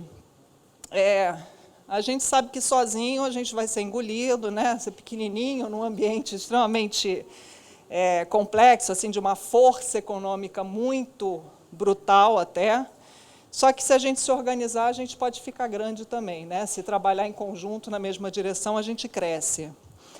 E aí um exemplo da Convenção Quadro, que foi uma coisa que a gente vem usando desde o primeiro dia de negociação, foi criado, que é uma estratégia da sociedade civil, que é o chamado relógio da morte. Ou seja, desde que os países sentaram para fazer a primeira reunião de negociação do Tratado do Tabaco, começou-se a contar quantas pessoas estão morrendo em função do tabagismo. Esse aqui, o número da última convenção das partes, já aumentou muito mais do que isso, não peguei o número atual, mas deve estar em torno de 70 e poucos milhões, 62 milhões de pessoas, 896.745 morreram por conta do tabagismo desde que a gente começou a negociar esse tratado, ou seja, uma forma de lembrar aos negociadores da importância de estar ali sentado naquela sala e realmente aprovar as políticas mais eficazes, baseadas em evidências, para lidar com esse desafio. E aí, para fechar com a Margaret Chan também, que ela tem feito falas muito contundentes, primeiro começando pela doutora Gro Brundtland, que era a diretora-geral da OMS quando começaram as negociações da Convenção Quadro, ela apoiou muitíssimo, né, que as negociações fossem realizadas, foi uma iniciativa muito dela. Ela cunhou essa frase, que é: o tabagismo é uma doença transmissível, e ela é transmitida através da publicidade, esportes, marketing e patrocínio. E, mais recentemente, a Margaret Chan, falando, acho que foi em 2013, isso aí, esqueci de botar a data, mas ela falou muito interessante, que acredito fortemente que o aumento das doenças crônicas exige uma reflexão séria sobre o que o mundo realmente entende por progresso. Porque, seja na área do álcool, seja na área da alimentação, seja na área do tabaco, a gente vê que é um problema que é agravado à medida que há um incremento de renda das populações. Então, a gente tem que repensar o que isso significa em termos de impacto na saúde pública. E é isso. Obrigada, gente.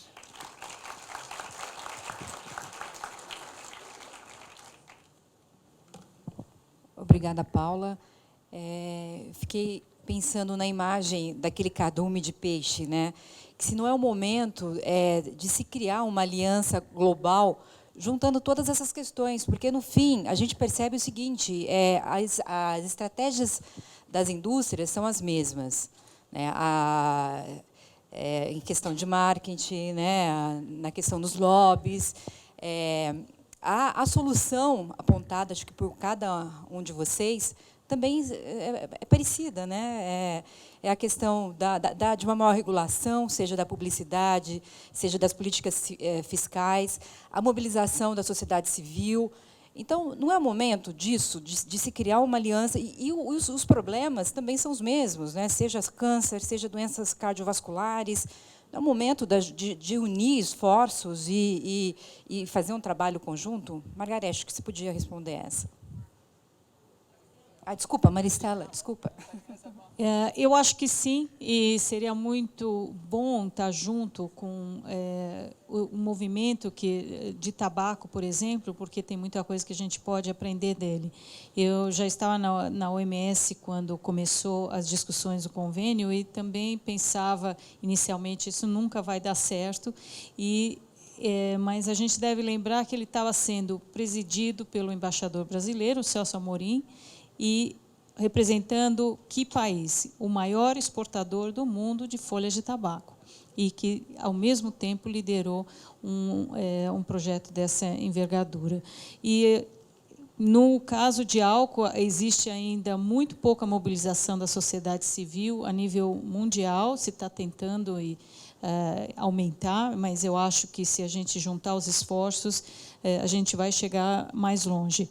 Eu tenho visto vários filmes também sobre a indústria de comida, e que é incrível toda a estratégia, que o livro do Nick também fala muito e mostra muito claramente como elas estão ligadas e como o processo, ao longo do tempo, historicamente, foi paralelo em todas essas indústrias, e se referem a um questionamento, eu acho, basicamente, do modelo econômico que que a gente vem adotando, que foi adotado, de que quanto mais dinheiro, mais progresso e mais saúde. Isso hoje a gente vê que não é necessariamente assim. Se não houver a regulação, esse aumento, esse progresso é desigual e não só internamente, mas entre países ricos e pobres. A gente consumir cada vez mais não vai levar ao benefício de todos, né? Ao desenvolvimento sustentável, basicamente. Acho que a gente pode começar a abrir para as perguntas, e aí, conforme as respostas, acho que dá para acrescentar mais em relação a isso, ok? Primeira pergunta, ali, por favor. Bom dia a todos e a todas. Meu nome é Nise Yamaguchi, eu sou oncologista e queria agradecer uma mesa tão brilhante. Queria só dar um depoimento de algumas coisas que a gente vivenciou ao longo do tempo. Nós participamos juntos aí dessa luta pelos ambientes livres de tabaco, pela Convenção Quadro, e a gente viu toda essa movimentação, então acho super conveniente que a gente faça uma visita à deputada Ana Amélia, porque eu acredito que ela talvez precise de alguns esclarecimentos. Na medida em que ela tem essa intenção tão boa, ela ajudou na questão das drogas orais, ela está se preocupando com vários aspectos. Então, como ela é do Rio Grande do Sul, certamente ela tem um viés de uma visão. Então, vamos lá, eu me disponho, me voluntario, a gente vai, leva as sociedades médicas, conversamos com a doutora Ana Amélia. A outra questão, o ano passado, nós fizemos o Salve Saúde, que é da Associação Médica Brasileira, e chamamos a indústria para que a gente discutisse a questão da diminuição de sal e açúcar. Eu participei, eu era representante do gabinete do ministro, de um acordo de redução de sal e de açúcar da dieta. Acho importante também que a gente continue, e agora com os jovens da Associação Paulista de Medicina, o ano passado nós fizemos ações de conscientização do tabagismo nas universidades, e acho que agora mais do que conveniente a questão das drogas e álcool nas universidades. Então, estão convidados, aí, quem quiser se voluntariar para esse projeto da APM e a Associação Brasileira de Mulheres Médicas, da qual eu sou diretora institucional. E com relação à questão do porquê que o álcool não tem uma presença tão grande, eu acompanhei quase a queda de 2 ministros, mas de um ministro em especial, que ousou falar contra o Zeca Pagodinho e contra a Ambev. A gente teve que sair à caça de apoios para que ele não caísse, porque era muito forte o impacto da indústria da cerveja, e isso, antes do Carnaval, eles visitam os ministros, eles visitam, é bem grave. Então, eu acho que ainda não houve no Brasil uma campanha realmente muito forte, porque o jogo é pesadíssimo e os nossos jovens estão morrendo, não só de cirrose mais tarde, mas a maior incidência de acidentes nas estradas, mortes violentas.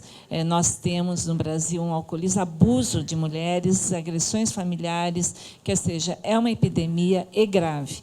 Então, eu acho que, se não existe uma organização ligada ao álcool diretamente, acho que nós, enquanto sociedade civil organizada, devemos utilizar, sim, essa vivência que a gente tem de várias áreas, para que a gente possa contribuir. E, como oncologista, mais do que nunca, álcool, drogas e tabaco e hábitos alimentares, doutor Carlos, também é fundamental.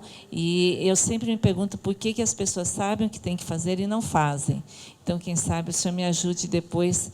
Eu fui até estudar neurociência para tentar entender isso, mas acho que a gente deve direcionar. Nós temos, né, Paula, que ser mais inteligentes em campanhas de marketing do que os marketólogos.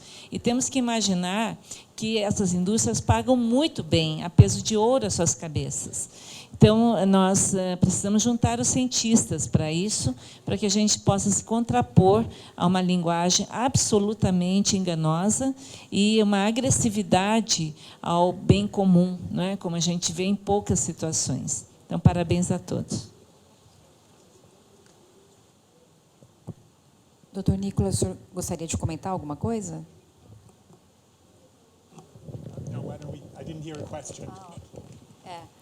There is no question. Oi, prazer em te rever depois de muitos e muitos anos. Mas eu estou de acordo, e só um comentário sobre o porquê que as pessoas sabem e não fazem. E eu acho que nós sabemos, e o problema é que o peso do marketing comparado ao peso da educação ou da conscientização da pessoa sobre o que deve fazer não é, como se diz, não é justo.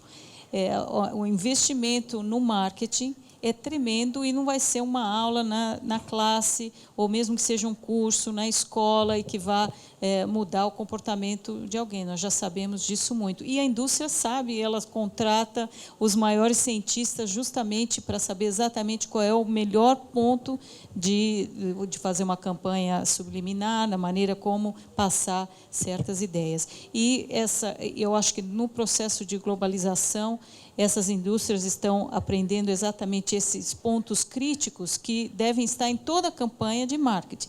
Você é parte de uma cultura global, você tem que ser como todos os outros, todo mundo está fazendo isso. E eu já conheci pessoas da Índia vindo numa reunião e querendo comer o primeiro McDonald's da vida dela. Porque e umas queriam levar para casa, eu ia levar na mala. É incrível a sede pelo consumismo, comprar a primeira calça jeans. Isso cada vez está mais fácil de ser obtido, você estando no interior da África ou nos Estados Unidos. Obrigada, Maristela. Posso falar só assim? Primeiro, obviamente, eu sou um grande defensor da ideia de informar a população, né? Eu acho que assim isso é uma responsabilidade, como se falou, é do Estado, né? Informar a população corretamente, né? E a ideia desse guia alimentar vem bem nessa linha, né? Agora, a gente precisa, quando a gente pensa em termos de marketing, né? A gente tem que notar o seguinte: nos Estados Unidos tem uma estatística, o Nick talvez possa me corrigir. Se você tomar o orçamento para publicidade que uma empresa como a Coca-Cola gasta por ano em propaganda, isso corresponde a mais do que todo o orçamento que nos Estados Unidos, não é pouco, é usado para fazer educação alimentar, nutricional, etc. Então, a gente tem que ter uma ideia, quer dizer, nunca você vai conseguir que digamos, o Estado gaste a mesma quantidade de recursos contratando os mesmos gênios, né, para fazer as mesmas publicidades. Então, a única chance que você tem é regulação. Quer dizer, veja, uma propaganda como aquela que eu mostrei, você criar uma linha de produtos, de sorvetes, de chocolates, de biscoitos, chamado Sem Parar, e você dizendo que as pessoas não conseguem resistir, etc. Quer dizer, não é possível você fazer uma outra campanha para você. Isso tem que ser proibido, quer dizer, você tem que ter uma regulação, tem que haver limites em relação a isso. E aí a questão, acho que é interessante a questão da comparação das três. Hoje ninguém discute mais que o tabaco tem que ser, que não pode fazer propaganda. Só que assim, há 20, 30 anos atrás, você tinha médicos fazendo propaganda de tabaco, né? A questão do álcool está intermediária, já há um certo consenso de que realmente, embora a gente tenha tido muito pouco avanço, inclusive no Brasil em particular, né? Se faz propaganda de álcool em qualquer momento, em qualquer horário. Agora, de alimento é mais complicado, porque a maior parte dos alimentos não são problemáticos, né? E não haveria nada contra em fazer propaganda de alimentos, né? Mas aí a dificuldade é que você tem que separar. Existe um grupo específico de alimentos que esses você não deve realmente ter propaganda. Se tiver propaganda, como a Anvisa queria fazer, tem que ter uma advertência do lado. Aí você fala para o sujeito, faça uma campanha desse produto, só que ele vai ter uma tarja vermelha dizendo que ele aumenta o risco de diabetes, de câncer. Agora faça a propaganda que você conseguir, né? E, sem isso, fica muito difícil. Ok. Like others, I'm a strong supporter of regulation of marketing, but I think there are other strategies available, and I think counter-marketing, counter-advertising is a very important adjunct, and we've seen in tobacco in the United States and elsewhere, engaging young people in developing counter-marketing campaigns has been one part of an effective response. And I think we need to think about how do we do that in food, how do we do that in tobacco. And I think the Achilles heel of these big corporations is their concern about their image. And I think through the social media and digital technology, they're extremely vulnerable. And we have to be as effective as the marketers they hire in exploiting that vulnerability, in finding ways for popular movements to use digital media, to develop counter-advertising campaigns, and to exploit that vulnerability to create the political environment that will also enable stronger regulation of marketing that encourages premature death and preventable illness. Ok, obrigada. Por favor, a próxima pergunta. Aqui. Olá.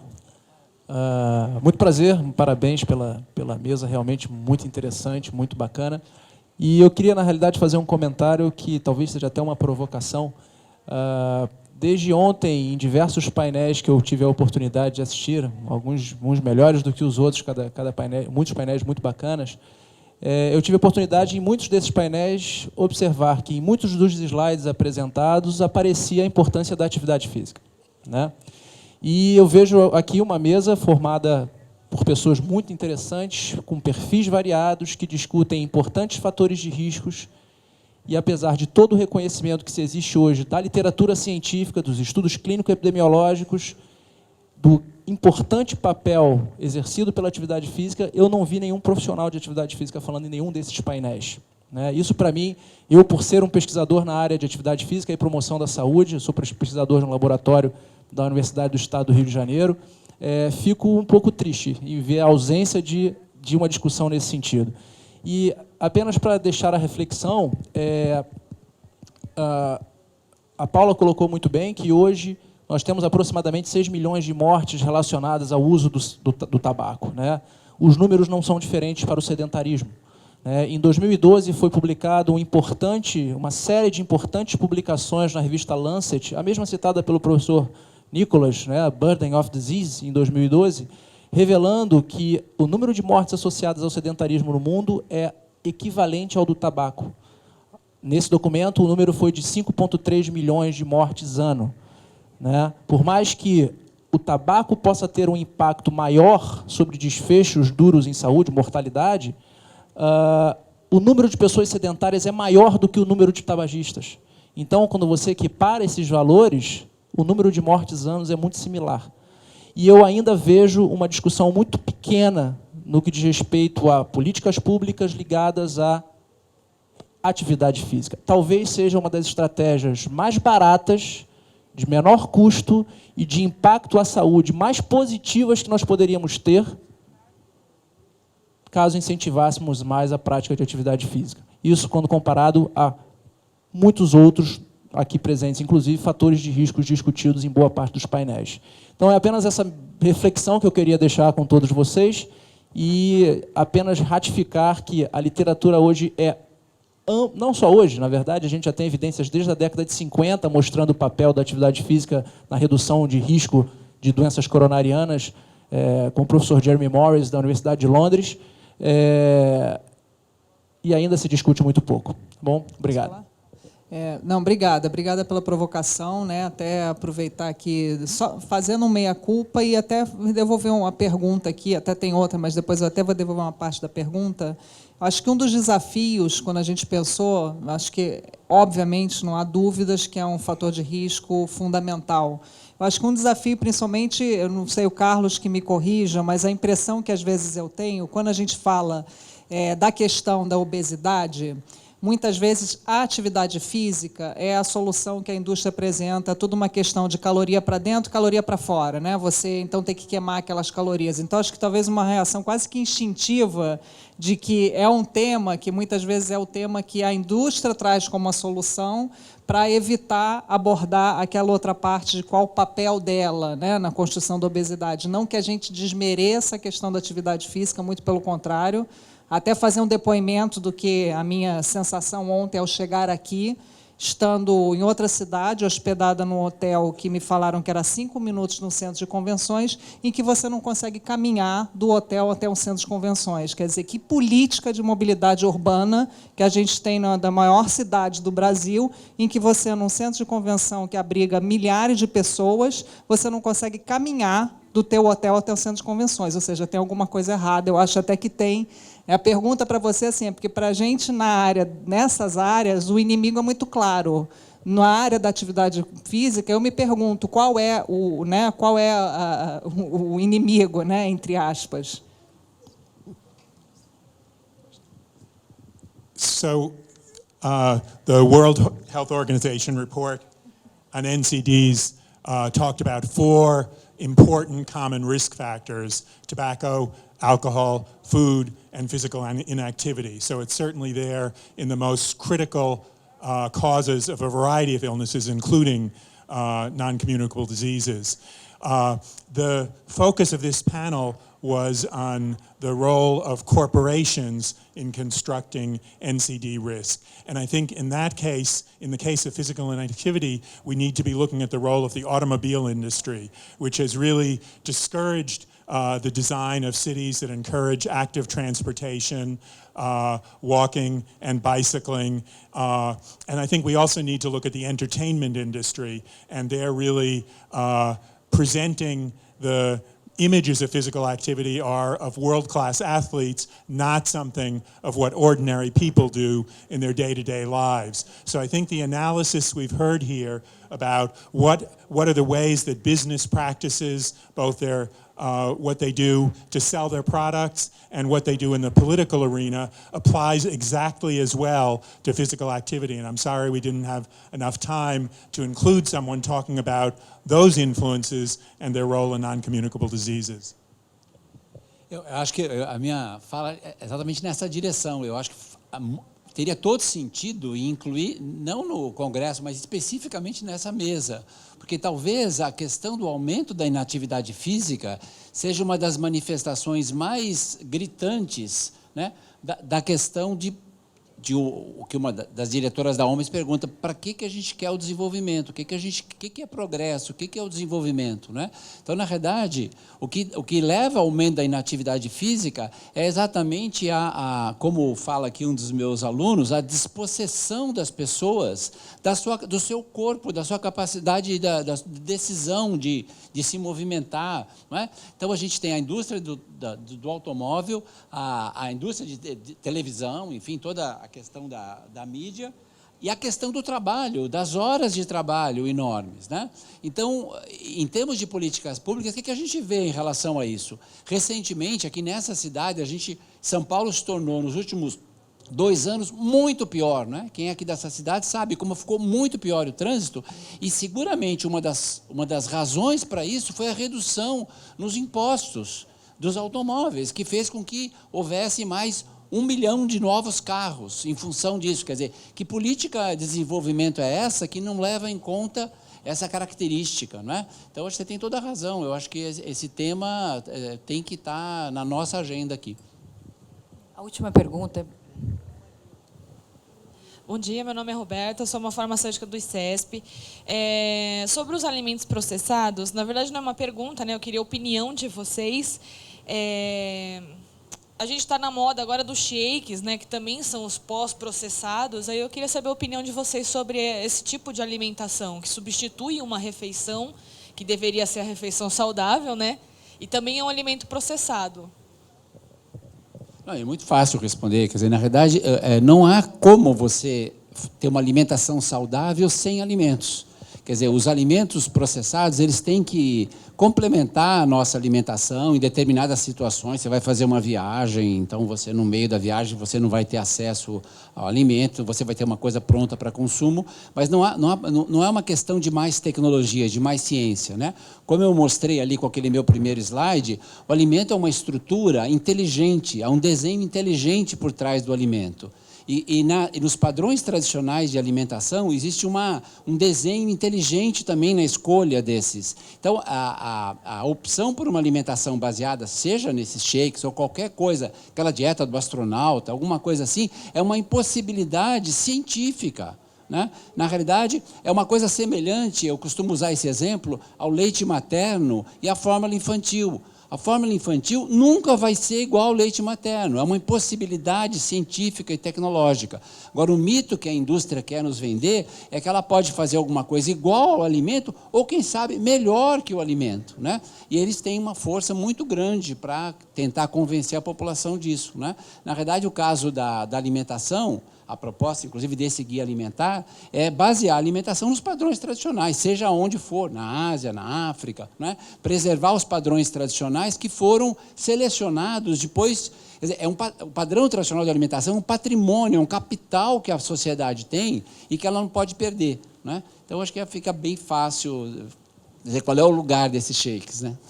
Foi. Olha, a última mesmo, porque já estamos com o tempo estourado, tá? Obrigada. Antes de tudo, eu queria super parabenizar essa mesa. Eu acho que fiquei extremamente feliz de ouvir sobre esses fatores de risco, mas eu queria voltar ao assunto atividade física. Que bom que você tocou, eu estava sentindo falta, e também na exposição solar.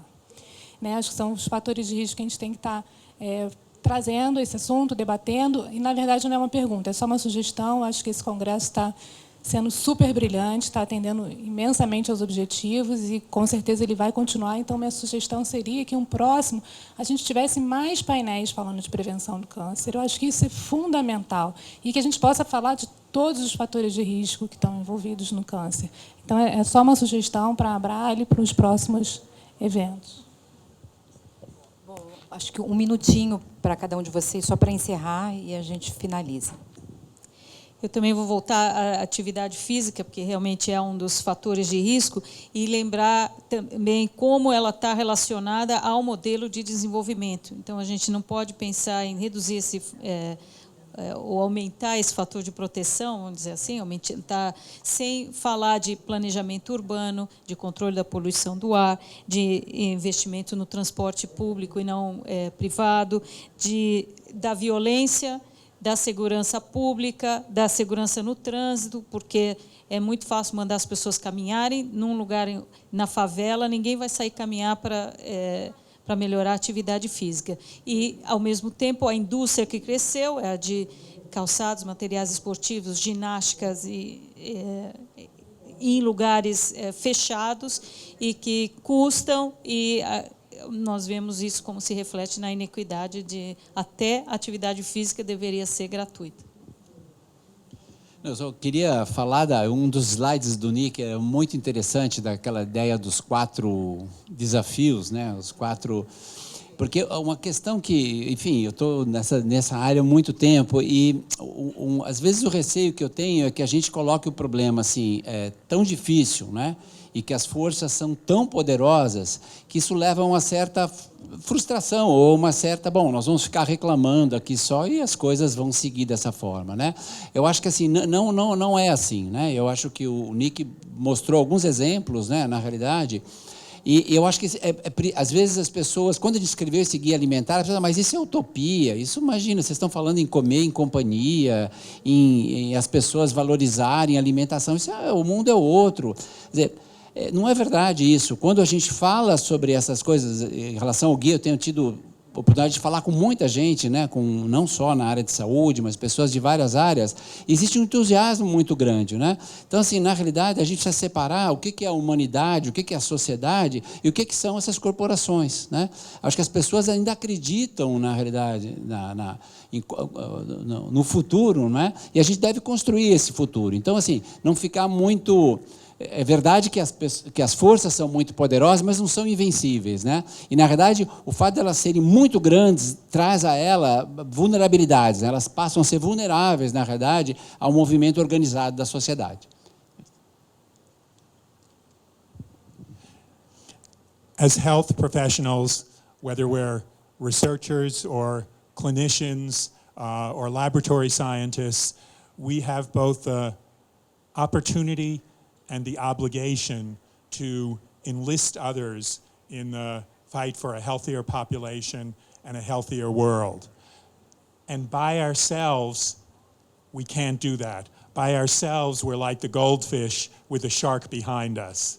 The shark of this huge political and economic system that is organized to maximize profit rather than to protect well-being. But as one of many, as a group that can bring the different social forces together, the institutions, the hospitals and universities and clinics where we work, the civil society organizations that we belong to, the communities where we live and vote. We have a potential to save lives. And the history of public health shows that when committed scientists, clinicians, reform movements, and social activists get together, we can change the world. And I look forward to being part of that movement with you. Não, só para assinar embaixo aqui, eu sou uma otimista, apesar daí de né, às vezes escolher os desafios mais impossíveis aí de confronto aí com poderes econômicos, né, absurdos. Só para, assim, eu acho que tem uma diferença muito grande entre o que fazem, querem nos fazer crer, que a população é contrária à regulamentação, tal. Isso não é verdade. A gente vem medindo periodicamente o apoio da população a políticas em todas essas áreas. E o apoio da população a essas políticas é muito alto.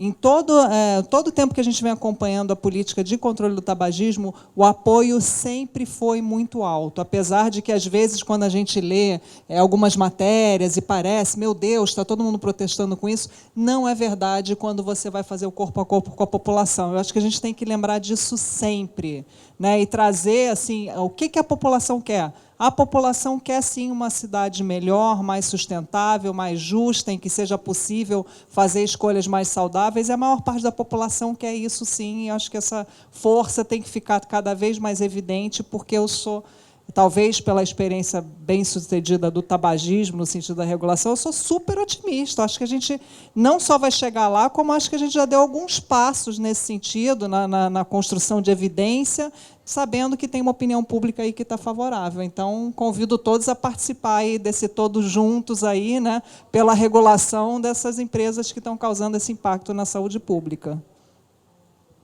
Obrigada a todos vocês. Obrigada. E os painéis retomam às 14h30. Obrigada, gente. Tchau.